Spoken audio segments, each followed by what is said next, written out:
Hello everyone, my name is Kitetsu and welcome back to my channel. So this is a difficult video to record. Whenever it comes to being slightly more critical, it can be difficult to phrase things in the right way that I want things to come across without trying to seem too negative, and this is the internet, let's face it. People will take things the wrong way. Sometimes I will say things the way that I don't intend, but either way, it's immortalized on the internet. So basically what I'm going to do is I'm just going to get to the gist of things with this video and then give you a little bit of my opinion at the end of it.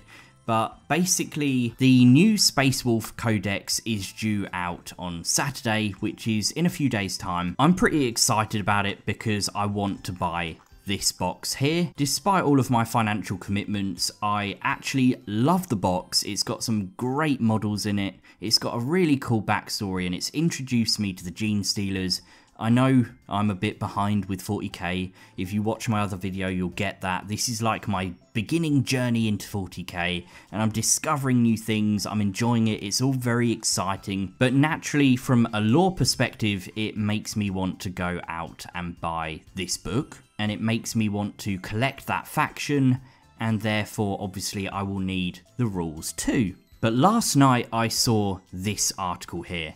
And I know this video is a day late because I was actually out to dinner last night, so I didn't have time to record a video. But what they basically did was playtested the codex. They decided to go and take that to the printers and they were happy with it. And then they playtested it some more and decided, actually, do you know what? These rules are not good enough. We're not happy with them. We think we can make them better.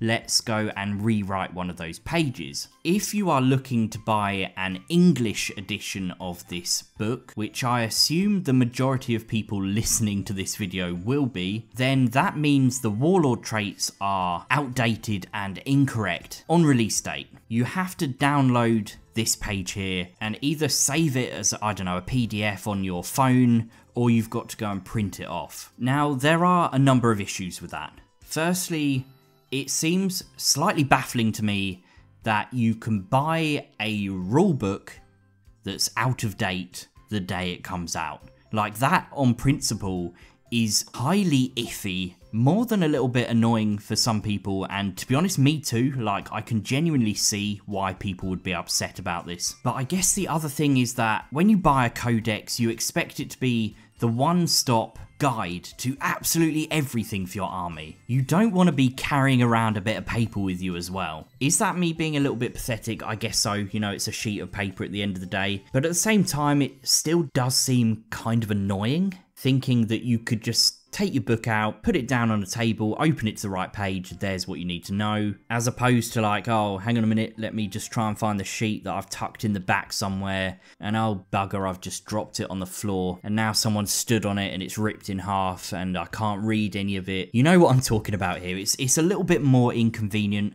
The print quality's undoubtedly not going to be as good, especially not on my printer. And then I guess that's actually just made me think, well, if I'm having to do it on my printer, that means I'm actually having to pay technically to print that off. I don't know how much it costs to print off a single page, but it's quite covered in ink, which is rather unnecessary, I would say. But all I know is how much it costs for me to replace my ink cartridges, and that is a lot of money. And if I start printing off loads of pages that look like this is really going to use up my ink very, very quickly. I guess the other thing to bring up here is they've called it additional playtesting. I know this is again me being very nitpicky, but surely by the time you're done with it, you're confident with it, you wouldn't call it play testing because that point has gone past. You've done the testing, you've finished it, it's complete, and now surely you're in the actual playing it part, not the testing. But again, that could be just the wording they're using here. It just makes me think, did they rush the book out? Did they maybe not do as much playtesting in the first place as they should have? Because surely if they'd have done this additional playtesting right before they sent it to the printers, then they would have identified that issue initially, and then it wouldn't have been a problem. Is that me jumping to conclusions and making some phony argument here that is putting words in their mouth? Possibly.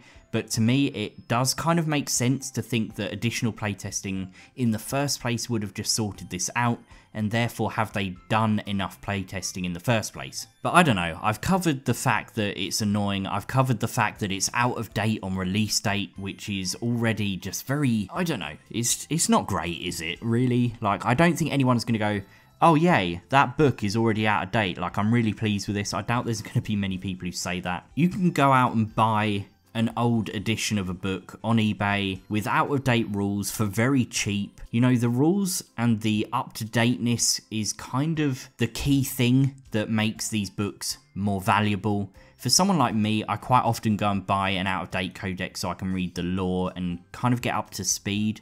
But out-of-date rules for the majority of people, especially who want to keep up to date with the rules, they're meaningless, which means you've got a completely meaningless page. But they did the same thing with the Soul Wars starter set for Age of Sigmar. It was the one that was released for the start of the second edition of Age of Sigmar, and the rules in the book didn't add up to the rules of the General's Handbook that was released on the same day. And back then I was a bit more forgiving of it. I was like, okay, you know, the General's Handbook was probably done as this massive separate project, and it could have been done quite a long time after the rules in the box were written. I let it slide because there were printed other rules the same day available for you to just pick up. I guess I wasn't expecting it to really happen again, but this does feel like a bigger deal to me. You know, they fixed the discrepancies in that box by bringing out the Stormcast and Nighthaunt battle tomes, whereas this is the Space Wolves book. You know, they've had a long time to get this right. It's one of the last codexes being released, so with that amount of time, surely it should be perfect by the time it's on the shelf. And I don't mean in the sense of a few rules here and there that might be slightly difficult wording. I'm also not really talking about things like, say, when the general public gets their hands on it, the number of people playing skyrockets compared to the playtesters, and therefore people will find loopholes and broken things. I'm not talking perfect in the sense of all that should be right. You know, it's a very complicated game. There's a lot of maths involved. There are so many factors that true balance may be impossible. I don't know. But in terms of just having a page outright wrong at the time it's put on the shelves, that just isn't right. There are going to be some people out there who just walk into the shop or order this online, take it home with them, and they haven't even seen this article, they haven't watched the videos on YouTube, and they have no idea, and they could base an entire list around it, and then they turn up to a tournament and they're like, oh, by the way, yeah, you can't use that rule, we've got a whole new page here. And yeah, I can see that being frustrating. But anyway, I'm going to leave the video here because I think I've said my piece on it. But thanks for watching. I'm going to do a second video today because I've got a little bit more free time, and I'm going to be looking at the Gene Stealer cults because they have a really cool backstory. But yeah, thanks for watching. Don't forget to like the video, and if you are new to my channel, please do drop me a sub. And otherwise, I will see you guys shortly in the next video.